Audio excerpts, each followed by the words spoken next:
J'ai certes ta parole dans mon cœur afin de ne pas pécher contre toi. Que cette parole soit cachée au fond de mon esprit pour produire le fruit qui t'est agréable.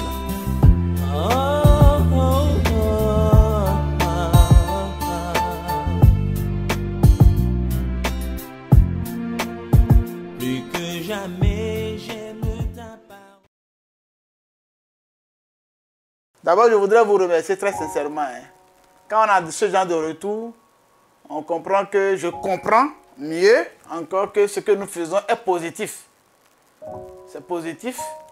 Et le pasteur a noté beaucoup de choses. Il a fait des applications spirituelles. Et ces applications spirituelles qu'il a eu à faire étaient attendues, très attendues. Alors, je dois vous avouer aussi, par rapport à ce que notre frère bienvenu Kaga a eu à dire, il a abordé le sujet, le commencement. Effectivement, j'ai mis exprès le commencement, mais en fait, on aurait dû dire un commencement par rapport à Genèse chapitre 1. Parce que quand on dit au commencement, c'est un contracté de l'article défini, à le ou à la. Hein? C'est ça. Oh. Or, dans hébreu, c'est écrit Bereshit. D'accord? S'il y avait l'article défini qui est Ha en hébreu, on ne dirait pas Bereshit, mais on dirait Bareshit. Vous voyez? Donc, la meilleure traduction serait dans un commencement. Pour dire que ce commencement que nous est présenté dans Genèse 1 n'est pas le commencement de toutes choses. Nous avons effectivement dit qu'il y avait l'eau qui existait. L'eau existait. J'espère que vous me recevez. Alors, donc, ok, donc l'eau existait, les anges existaient en dehors de Dieu lui-même. Vous voyez, donc c'était un commencement. Vous savez, les gens ont fait beaucoup d'efforts pour nous traduire la Bible en français, en transitant par le grec. Parce qu'il y a eu la version 70. Vous voyez, il y a des écarts de culture. Il y a des écarts de contexte. Vous savez, en Occident, le temps est linéaire. C'est-à-dire, c'est tout droit. Or, en Orient, le temps est cyclique. C'est-à-dire, ça commence, ça descend. Ça commence, ça descend, ça recommence, ça descend. C'est cyclique. Vous voyez, c'est cyclique en Orient. Donc, on sait qu'il y a un commencement qui commence et un commencement qui débute, si vous voulez, okay, et qui s'achève, et un autre commencement renaît. C'est ça en Orient. Donc, dans la pensée hébraïque, c'est dans un commencement. Si on avait dit dans un commencement, on allait comprendre beaucoup de choses. On allait comprendre que, attention, avant ce commencement qui nous est présenté, il y avait eu des choses qui se sont passées. D'accord? Et moi aussi, quoique docteur en théologie, docteur en divinité, quoique ayant fait ces deux thèses-là, quand j'ai abordé les études hébraïques et que j'étais face à cette réalité, vraiment, j'ai fait profil bas. J'ai compris qu'il y avait des choses qui me manquaient. Vous voyez, c'est vrai, dans le cursus, il y a des thèmes hébraïques que tu vois. Tu es un hébraïsant, bon, au moins à 10%, puisqu'il y a des thèmes que tu rencontres.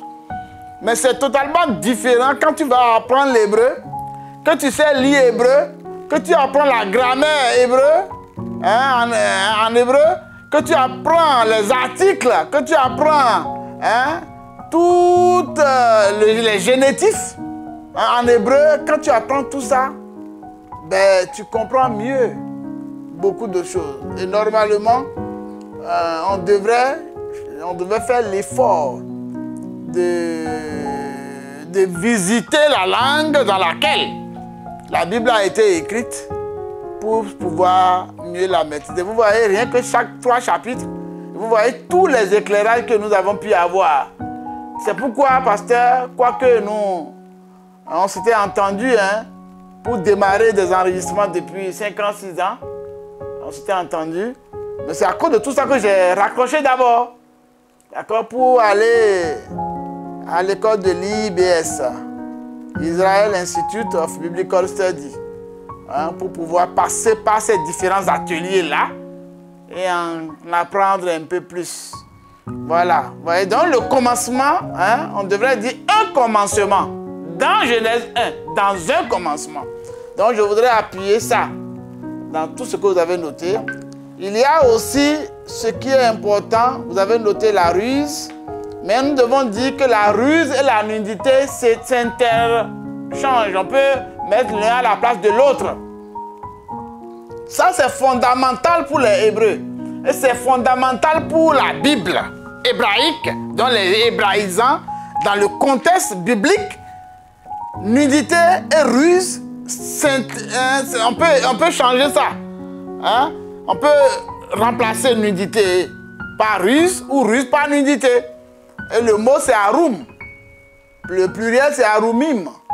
Hein? Arum, la ruse. Et ça veut dire quoi? Celui qui ruse. Celui qui utilise la ruse. Hein? La ruse, c'est la caricature de la sagesse, nous l'avons dit. Souvenez-vous. Celui qui utilise la ruse pour parvenir à ses fins, un jour se trouvera nu. Nécessairement. Il deviendra nu. Hein? Rien n'est caché devant Dieu.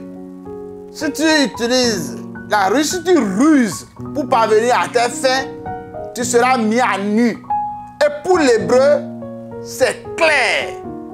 Et ça, quand vous abordez le mot nudité, le mot ruse, faites toujours le lien. Dans la théologie, voilà, il faut faire le lien. Vous pouvez parler de ruse sans parler de nudité. Vous pouvez parler de nudité sans parler de ruse. Voilà. Et nous avons dit que Adam et Ève étaient nus, mais ils ne savaient pas. Ils n'avaient pas de conscience. Et nous avons dit que c'est parce que la gloire de Dieu les couvrait. La gloire de Dieu les couvrait. Et nous avons dit que cette gloire-là les couvrait à telle enseigne qu'ils ne pouvaient même pas voir. Ça couvrait leur nudité intérieure, leur être intérieur. Parce que les Hébreux sont des dichotomes. Ça veut dire quoi? Vous savez, vous qui avez fait l'institut pastoral, dichotome, c'est ceux qui définissent l'homme en deux parties. L'homme intérieur et l'homme physique. Ok? Dans le corps, et puis l'intérieur, là, c'est l'âme et l'esprit. Mais les trichotomes, c'est ceux qui définissent l'homme en trois parties. Hein? Corps, âme et esprit. Et pour le hébreu, l'intérieur, c'est le nefesh. C'est nefesh. Nefesh, qui veut dire l'homme intérieur tout court. Or, vous savez, le grec va parler de corps, âme et esprit. Vous voyez? Et vous voyez dans la Bible, dans le Nouveau Testament, on parle de l'homme intérieur, de l'être intérieur, de l'être du dehors là. Donc, la gloire de Dieu couvrait l'homme intérieur et l'homme extérieur. Et lorsque l'homme a péché, ce qui s'est passé, c'est que il est devenu nu totalement. Et son intérieur et son extérieur. Mais comme l'intérieur ne se voit pas, et que c'est l'extérieur qui se voit, là il a vu qu'au niveau extérieur, attention, je suis nu. Mais c'est là une réalité cachée même de l'être intérieur. Souvenez-vous de Romains 3, verset 23. Hein? Car tous sont péchés, sont privés de la gloire de Dieu. Cette gloire-là, c'est le vêtement. C'est le vêtement divin. C'est qui nous couvre. C'est l'habit divin qui nous couvre. Et c'est sûr que si nous sommes revêtus de cet habit, nous sommes inaccessibles. Nous portons des antiballes. Les démons ne peuvent pas nous toucher. Les mystiques ne peuvent pas nous toucher. Hein? Ils ne peuvent pas. Les sorciers ne peuvent pas. Ils sont trop petits. Ils ne peuvent pas. Et nous avons déjà entendu beaucoup de confessions à ce sujet. Vous voyez, cette affaire de nudité là, on ne peut pas jouer avec. Elle est fondamentale. Elle est de ruse là. C'est fondamental. Il ne faut pas jouer avec. D'accord? Alors donc, si quelqu'un veut forcément avoir son corps couvert, la personne doit venir à Dieu. C'est Dieu seul qui a la capacité de te couvrir si tu as péché. Quand Adam et Ève ont péché, ce qu'ils ont trouvé comme solution, ce n'était que des feuilles qui peuvent se sécher, qui vont tomber. Ce n'est pas efficace. Ce qui peut couvrir de façon efficace, c'est la peau d'animal. Et c'est Dieu qui en a la capacité, qui est qualifié pour ça. Chacun a son rôle. Quand tu tombes dans le péché par rapport à Dieu, il n'y a que Dieu pour te délivrer. Il n'y a que Dieu. Et Dieu a tué un animal, son sang a coulé, eh bien, il a pris la peau et il a couvert l'homme. Le sang qui a coulé là, ça a permis de refaire l'être intérieur, le nefesh de l'homme. Ça a permis de refaire ça. Et la peau a permis de refaire l'être extérieur. Vous voyez? Donc, si quelqu'un a péché, la personne doit venir forcément au pied de Dieu et lui demander de bien vouloir effacer ses transgressions. Et là, il n'y a que des sacrifices. Et plus tard, on a vu qu'il y a eu des sacrifices qui ont été institués dans notre cheminement de l'étude de la Bible que nous avons entrepris depuis un certain temps. Nous verrons d'autres aspects. Mais déjà, on sait qu'il y a eu dans l'Ancien Testament, nous savons qu'il y a eu des sacrifices qui ont été institués. Et on sait que les sacrifices sont chers parfois. Et même si c'est cher, Dieu a fait tout pour qu'au moins on puisse tuer une tourterelle, un pigeon. Et c'est pourquoi il y avait même la vente des pigeons dans les temples. Vous voyez? Pour ceux qui n'ont pas suffisamment de moyens, ils peuvent au moins utiliser ça. Donc il ne peut pas avoir de pardon de péché sans effusion de sang. Voilà. Donc l'effusion de sang est nécessaire. Vous voyez? Et tout ça, comme le pasteur qui en a le ministère a eu à le dire, tout ça préfigurait Christ qui allait venir plus tard. Et Christ qui est venu, son sang a coulé à la croix. Ce n'est plus le sang d'un animal. Et là, nous sommes dans la 5e dispensation. Si Dieu nous prête vie, nous allons voir les différentes dispensations. Ok? Nous allons voir ça sur ce forum. On va voir chaque dispensation, comment les choses ont évolué et les principes. Déjà là, à l'étape où nous sommes déjà dans 2 dispensations différentes. La dispensation de l'innocence et la dispensation de la conscience. Les deux sont déjà abordés là. Vous voyez, l'innocence, c'était avant le péché. Et déjà après le péché, il y a la conscience. Et les principes sont un peu différents. D'accord? Enfin, les principes ont évolué. Alors donc, je voudrais insister là-dessus pour dire si quelqu'un aujourd'hui se sent coupable et a péché. En effet, la Bible dit que tous sont péchés. Donc tout le monde devrait venir à Dieu et dire, Seigneur, je reconnais que je suis un pécheur. Pardon, efface mes transgressions. Je te promets que je ne dois plus recommencer. Pardon, viens me couvrir avec la justice de Jésus-Christ.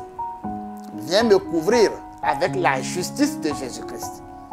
C'est un passage obligé. Il faut passer par l'opération de Dieu. Et c'est en passant par là que tu peux naître de nouveau.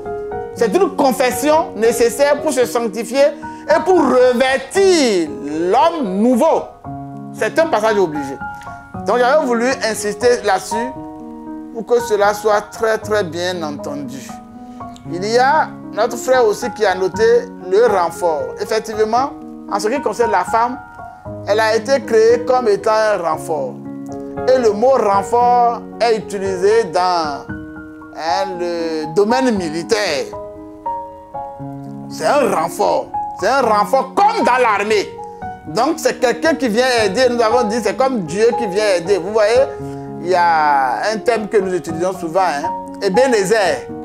Jusqu'ici, l'Éternel nous a secourus. Ezer. D'accord, c'est le secours. Donc la femme, c'est quelqu'un qui peut nous secourir.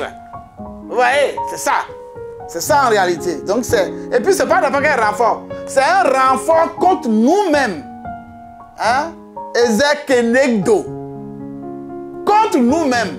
Ça dit qu'elle est capable, elle a été créée pour être capable pour nous dire non, mon chéri, ça là, on ne fait pas, on va pas faire comme ça. Parce que ça là, ça ne reflète pas les voies de Dieu. Elle était créée pour être capable de nous dire non. Parce que Dieu a senti que les restrictions qui sont là, les ordres, les recommandations qu'il a eu à faire, c'était une grande responsabilité. Il fallait quelqu'un pour aider l'homme. Donc, ce n'est pas un simple renfort. C'est un renfort contre lui-même, contre l'homme lui-même. Malheureusement, plus tard, la femme, elle est tombée. Elle a entraîné l'humanité dans le mal, avec, bien sûr, la complicité de son mari qui a eu un silence coupable. Vous voyez, un silence coupable. Et c'est pourquoi nous avons dit que si quelqu'un est dans le mal et que tu es à côté, si tu te tais, tu es coupable. Tu seras complice. Et il ne faut pas être complice. Quand on est complice, ça sera gangrène la société. Parce que finalement, toi-même, tu vas faire. Les mauvaises compagnies corrompent les bonnes messes. À force de te taire et d'abdiquer, toi-même, là, tu vas finir par copier. Et la société va devenir une société cancérigène. Dans nos églises, quand quelqu'un pêche, s'il n'y a pas de sanction, ben, les gens vont continuer. Et l'autre va vouloir copier sur celui qui a le mauvais témoignage parce qu'il n'y a pas de sanction. Et nous avons vu que Dieu a sanctionné le péché. Le péché doit être sanctionné. Et si dans l'église, quelqu'un vit dans le mal, il faut prendre les décisions qui s'imposent pour sanctifier l'église, pour sanctifier la communauté des saints, pour que la cellule ne soit pas corrompue. Même dans le corps pastoral, si on laisse le mal se faire impunément, vous verrez à la tête de nos organisations des gens qui ont été corrompus, qui auraient dû être sanctionnés. Vous verrez des gens comme ça. Et pas finir. Et bien la société, ça va être vraiment un laisser-aller. Et puis c'est ainsi que la corruption naît et grandit. Regardez bien l'histoire d'Israël et l'histoire des peuples. Vous voyez, il y a un moment où il y a le réveil et après ça s'endort. Ça s'endort parce qu'on laisse la corruption s'installer et parce qu'il y a des silences coupables. Vous voyez, donc il ne faut pas laisser, d'accord, le silence, enfin, il ne faut pas par silence laisser le mal s'éterniser. Alors je voudrais aussi noter quelque chose, que c'est la tristesse que produit le péché. Le péché là, ça produit la tristesse. It venait. Ça répand la tristesse. Quelqu'un ne peut pas pécher, ne peut pas passer par la case de la tristesse. Forcément, tu seras triste. Vous voyez, quand l'homme a péché là, mais il souffre dans son travail. Et il est triste. La femme là, quand même elle vient accoucher là, et qu'elle va donner naissance à un enfant, mais elle passe par la case de la tristesse. Donc, le péché répand la tristesse. Le péché là, ça répand la tristesse. Et nous avons besoin d'être consolés dans notre âme. Et c'est pourquoi on le verra bientôt, Dieu voulant, que lorsque Noé est né, on dit voilà, ses parents ont dit voilà quelqu'un qui va nous consoler. Voilà, de nos tristesses. Qui va nous relever de notre tristesse, le deuxième Adam. C'est comme une récréation de l'homme. Donc j'avais voulu souligner cela aussi. Donc j'ai parlé de tristesse, j'ai parlé de commencement, j'ai parlé de ruse et de nudité.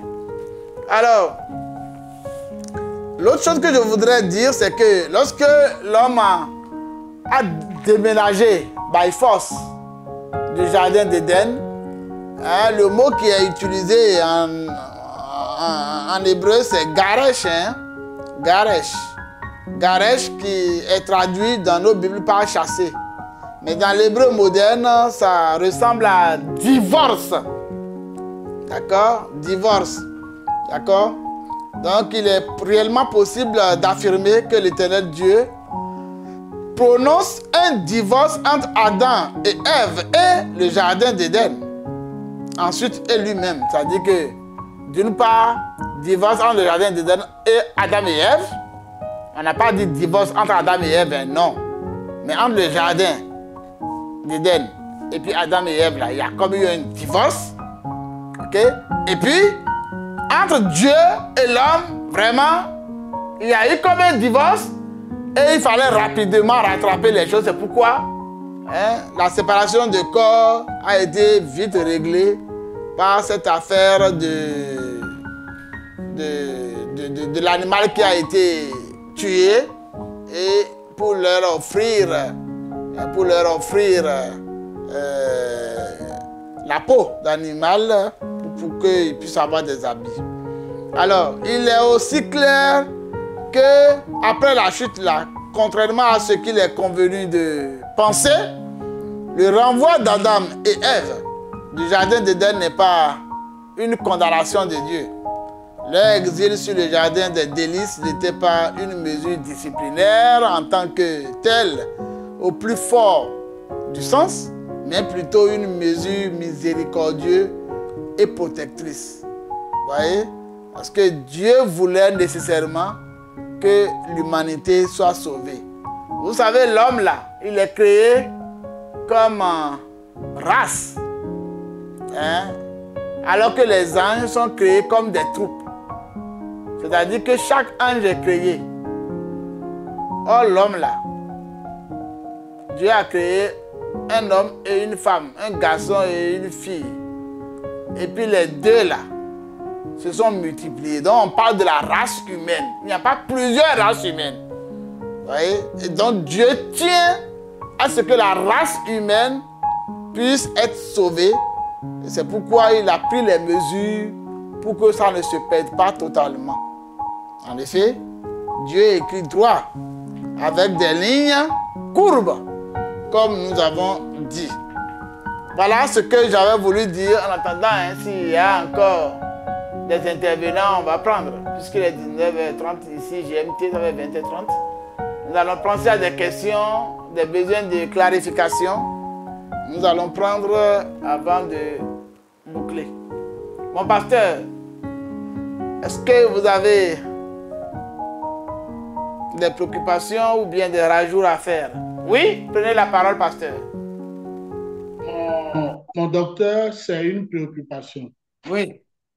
J'ai suivi vraiment ce brillant exposé, ce rappel que vous nous faites et qui nous permet davantage de décortiquer les choses, de dépouiller les choses et de les posséder. C'est vraiment une très bonne séance. Par rapport aux fruits On n'entend pas, on n'entend pas. défendus. Oui, par rapport par rapport aux fruits défendus, vous aviez cité quelques aspects concernant la nature de ce fruit. Oui. Vous aviez parlé certainement du volet esthétique, oui, du volet éthique et beaucoup d'autres choses. Je voudrais qu'en termes de rappel, vous puissiez vraiment revenir sur ça. Si le temps le permet aujourd'hui, oui, sinon, à la prochaine occasion. Ok, d'abord, merci beaucoup, pasteur. Je voudrais rappeler à tous les panélistes, hein, ceux qui sont sur le forum, la Zoom, que nous avons fait à chaque fois des vidéos. Après chaque séance, on a fait des vidéos qui résument l'essentiel. Donc, ceux qui n'ont pas encore regardé, ils peuvent aller regarder ces différents éléments vidéo sur notre page YouTube, hein, c'est la bonne semence. D'accord? Vous pouvez aller regarder, vous pouvez même vous abonner à cela. Alors, effectivement, au niveau du fruit, nous avons vu l'anatomie de la séduction. On a vu l'anatomie de la séduction. Et par rapport à l'anatomie de la séduction, c'est que d'abord, la femme Vatera, hein, Vatera, elle a vu que le fruit était bon. On avait insisté là-dessus. Elle a vu ça. Ça veut dire que quoi? Ça veut dire que quand on regarde avec les yeux là, le fruit avait un aspect corporel que les yeux pouvaient voir. Et donc, elle a vu ça. Donc, nous avons dit que nos yeux là ne doivent pas se poser sur n'importe quoi de manière durable. Même si la chose est bonne. D'ailleurs, tout ce que Dieu a créé est bon. Tout ce que Dieu a créé est bon. Et il a même dit que c'est bon. Si Dieu dit que c'est bon là, nous on a quel cœur pour dire que ce n'est pas bon? On va constater comme nous avons été créés à son image que c'est bon, nécessairement. Vous voyez? Donc, elle a vu. Donc, attention à nos yeux. Souvenez-vous que notre Seigneur a dit, si ton œil est pour toi une occasion de chute, mieux vaut enlever un œil et rentrer au ciel avec un œil. Ça veut dire que l'œil là, c'est un élément qui peut nous entraîner vraiment loin de Dieu. Donc, il y a eu ça. Ensuite, il y a eu que quand elle a commencé à voir et à poser son regard sur ce fruit-là, elle était obsédée, elle était fascinée, elle était passionnée par ce fruit. Elle était passionnée. Donc elle ne pouvait plus détourner les regards. Donc dans la version hébraïque, c'est ça, c'est Tava, hein, qu'on a eu à dire. Ok? Donc c'est passionné. Ce n'est pas pour rien que notre Seigneur Jésus-Christ, pour guérir l'humanité, est passé par la passion. Et on parle de la passion de Christ. Hein? Il n'a pas pu se détourner aussi, malgré qu'on lui ait dit que qu'il allait mourir. Il savait qu'il allait mourir. Il ne s'est pas empêché d'aller jusqu'à la croix. Et jusqu'à aller mourir à la croix. C'est aussi la même passion. C'est le même mot. Donc la femme, elle a été passionnée. Voilà. Elle a été passionnée par cela. Et plus que cela, elle a vu que ça pouvait rendre intelligent. Vous vous souvenez, on avait parlé de la communauté des masculides. Voilà. Donc le terme hébraïque, c'est pour connaissance là, pour rendre savant, c'est masculin. Ouais. Donc, on a parlé de la communauté des masculides dans Daniel où les gens devenaient savants. Donc, attention au besoin de trop connaître. Quand tu connais trop, au point où ça t'amène à désobéir à Dieu ou à renier Dieu, mais c'est grave. Et vous voyez, quand on va à l'université, pour devenir docteur, là, hein, on dit, c'est ce que tu peux prouver par expérience. Il y a une démarche pour créer le savoir. Et si tu ne fais pas cette démarche-là, ce n'est pas acceptable. Or, il n'est pas possible, d'après les études scientifiques, de prouver Dieu. Vous voyez? Donc, facilement, si tu ne respectes que ça, cette logique-là, tu peux facilement être amené à dire que Dieu n'existe pas. Donc, si une connaissance doit t'éloigner de Dieu, tu dois refuser. Donc, la femme, elle avait vu que c'était bon. Or, hein, bon pour donner, pour ouvrir les yeux, c'est comme ça qu'on a traduit. Mais en fait, c'est pour rendre savant, pour rendre intelligent, pour rendre sage. Vous voyez? Donc, voilà les caractéristiques du fruit. D'accord? Donc, n'importe quel péché, là, on passe par là. Et je crois que j'avais fait aussi la liaison avec une méthode commerciale qu'on appelle AIDA. A pour attirer. Donc, vous savez, il y a des publicités mensongères où on cherche à t'attirer. Ensuite, I, on t'incite. On t'incite. Le D, c'est le désir. On suscite le désir. Et puis le A, on déclenche l'achat. Donc, les gens ont étudié l'anatomie de la séduction. Et ils mettent ça par rapport à la vente, par rapport à la commercialisation de leurs produits. Et ça marche bien. Mais vous savez, hein, le corbeau et le renard, la leçon qu'on en tire, c'est que le flatteur vieux dépend de celui qui l'écoute. N'écoutons pas le diable, ne nous exposons pas à l'écouter. Reprenons-le, renvoyons-le loin de nous. D'ailleurs, une des choses que nous avons eu à dire, c'est qu'une des limitations, c'est que l'homme n'avait pas le droit, de causer avec le serpent qui marchait à quatre pattes, qui marchait avec des pattes, pardon. L'homme n'a pas le droit, ni la femme, de recevoir des instructions du serpent. Parce que le serpent devrait être dominé par l'homme. Donc tu ne peux pas accepter que le serpent t'oriente. Voilà, donc c'était une des limitations aussi. Vous voyez, on a parlé de ça. Et on a dit aussi, ça me vient comme ça au pif, c'est que les animaux, là, on doit les dominer, mais à l'époque, on ne devait pas les manger. C'était aussi une limitation. Dieu a dit, tu mangeras les herbes, mais tu ne dois pas manger les animaux. Parce que manger les animaux, c'était un signe de violence. Et il ne fallait pas les tuer, il fallait faire en sorte qu'ils évoluent, qu'ils se multiplient eux aussi pour remplir la terre. Mais l'omniscient savait tout. Il savait comment l'homme allait se conduire, c'était lui. Donc voilà, pasteur, ce que... Je ne sais pas si j'ai pu vous satisfaire. Hein. On le rappelle. Merci, docteur. Je suis, on ne peut plus satisfait. Merci beaucoup. J'aime votre affaire. Moi aussi, c'est réciproque. Nous sommes Voilà. des... Oui, Mon inquiétude, est-ce que nous sommes arrivés à parcourir les questions.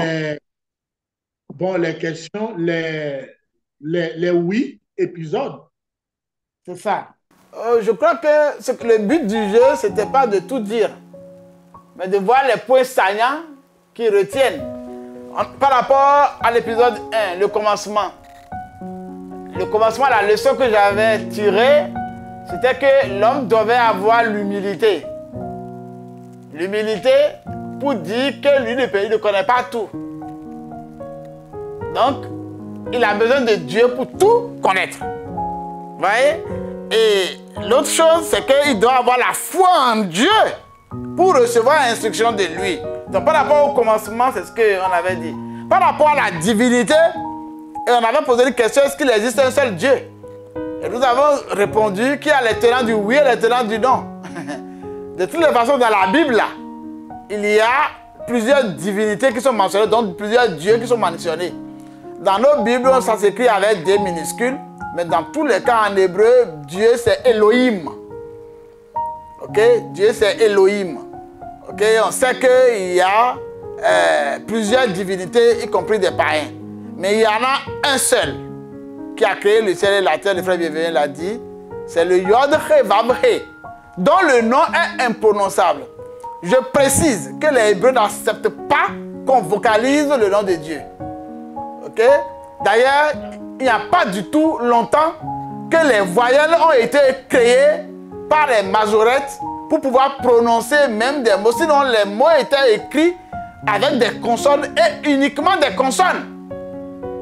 Et le nom de Dieu étant c'était Yod-He-Vav-He, donc Y-H, V-O-W-H. Donc c'était un nom imprononçable. Et pour les Hébreux, ils appellent ça Adonai ou bien Hachem. Voilà. Donc quand nous disons Yahweh, nous disons Jéhovah, pour eux, hein, we are joking. Nous sommes en train de plaisanter, quoi. C'est pas un nom, tu peux pas t'amuser à prononcer. Puisqu'on dit que tu ne diras pas le nom de ton Dieu en vain. Tu ne peux pas utiliser ça en vain. Hein? Et eux, ils refont ça tellement. Donc quand ils voient, ils disent Adonai. Ils disent Hachem. Vous voyez? Donc ils n'acceptent pas. Le Dieu, c'est le Dieu sacré. Et puis, si vous voyez bien, on a eu à dire dans toutes nos études là, que quand on donne un nom, c'est pour avoir une prise sur quelqu'un. C'est pour avoir une prise. Alors Dieu ne veut pas qu'on ait une prise sur lui.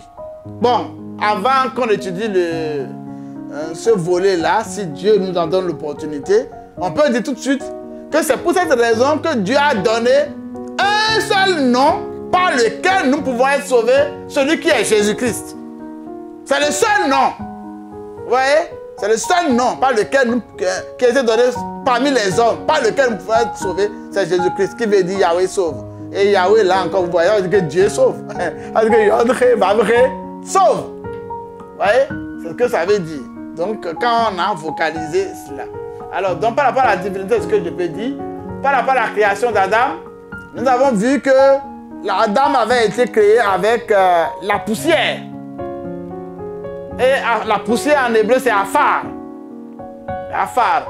Et quand j'utilise mon transistor pour pouvoir traduire, ça veut dire encore saleté. C'est grave, hein? Saleté.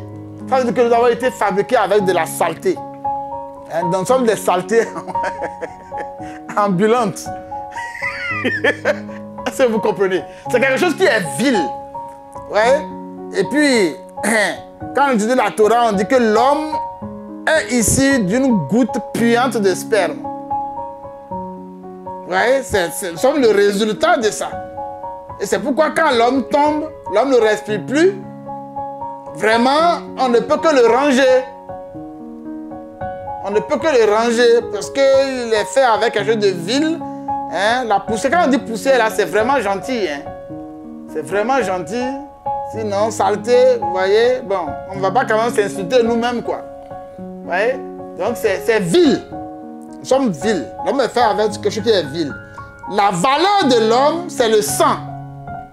Hein? C'est d'âme. Je crois avoir dit ça. Dam, c'est le sang. Et Adama, c'est terre. Donc terreux mélangé à du sang, plus le souffle divin. L'homme n'a de valeur que par rapport au sang qui circule dans son corps. Et on peut tout créer, mais on ne peut pas créer le sang. Ouais? C'est pourquoi quand le sang s'arrête, c'est fini. Et c'est pourquoi la valeur de l'homme, c'est le sang. Et pour racheter un homme, il faut forcément le sang. En face.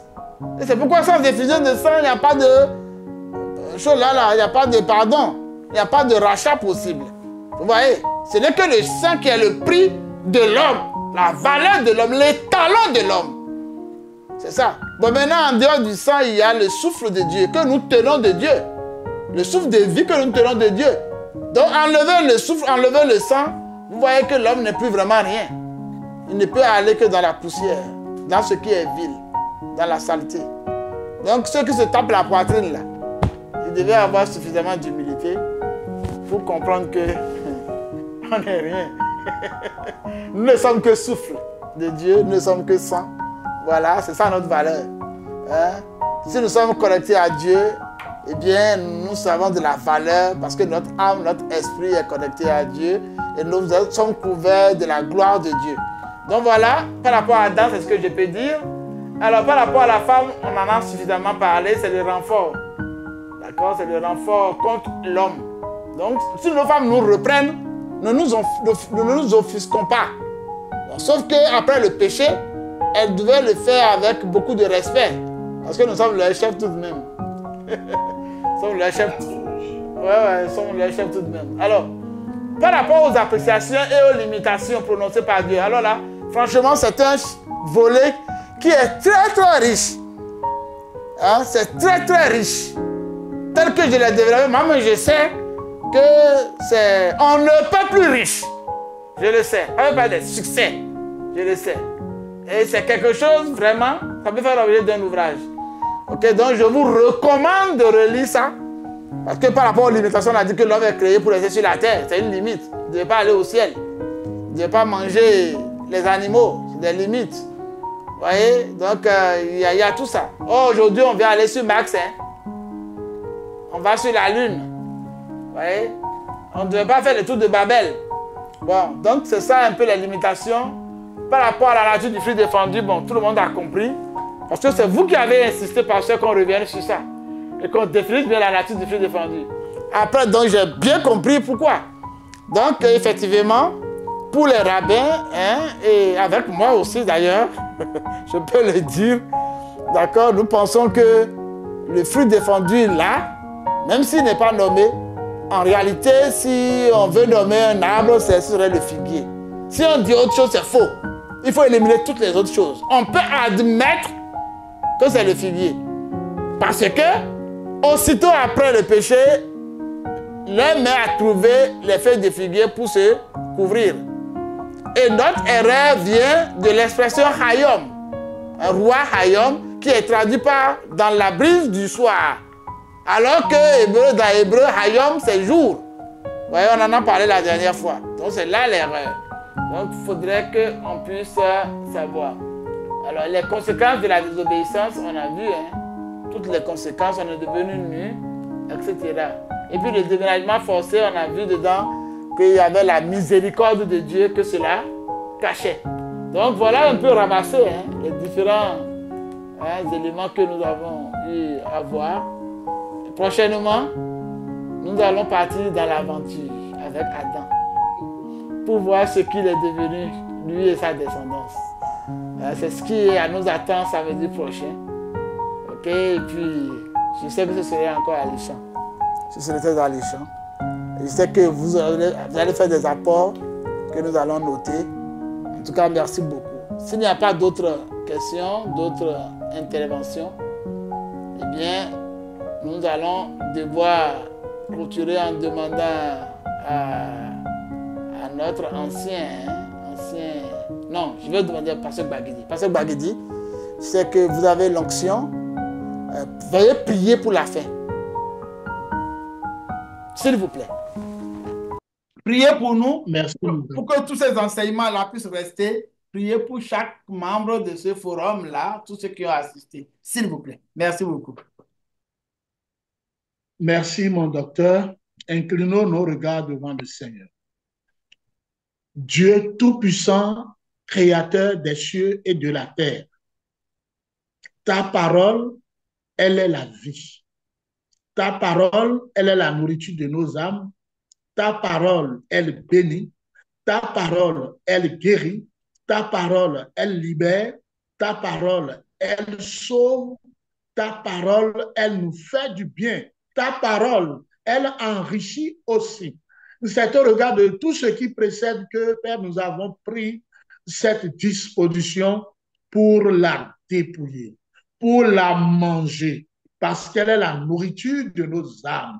Nous venons, Père éternel, de parcourir les chapitres 1, 2 et 3 du livre de Genèse. Et nous avons, n'est-ce pas, découvert, n'est-ce pas, cette kyrielle de richesse que ces chapitres revêtent. Je prie au nom de Jésus que tu permettes que nous puissions la mettre en pratique.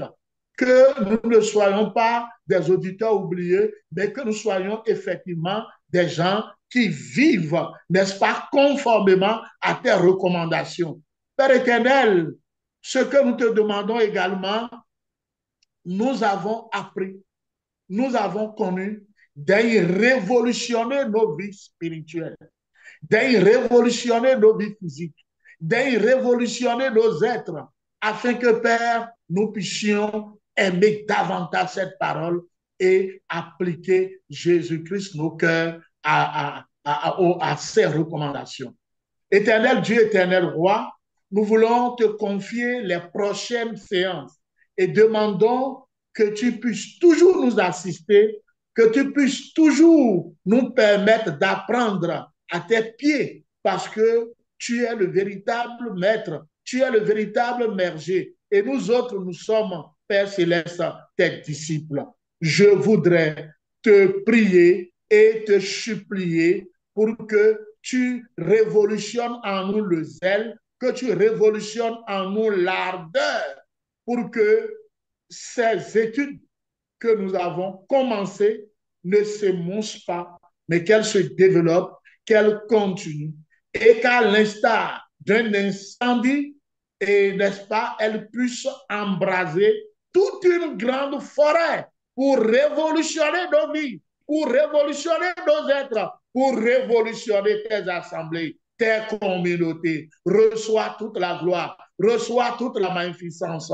Je vais te prier ce soir et te supplier de bénir tous ceux qui ont pris part à cette rencontre, tous ceux qui ont participé, même, Père Céleste, ceux qui sont restés dans l'ombre pour agir. Reçois toute la gloire et bénis notre docteur pour cette initiative, car nous avons prié au nom précieux de Jésus-Christ de Nazareth.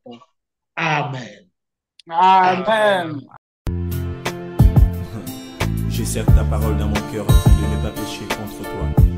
Que cette parole soit cachée au fond de mon esprit pour produire le fruit qui t'est agréable.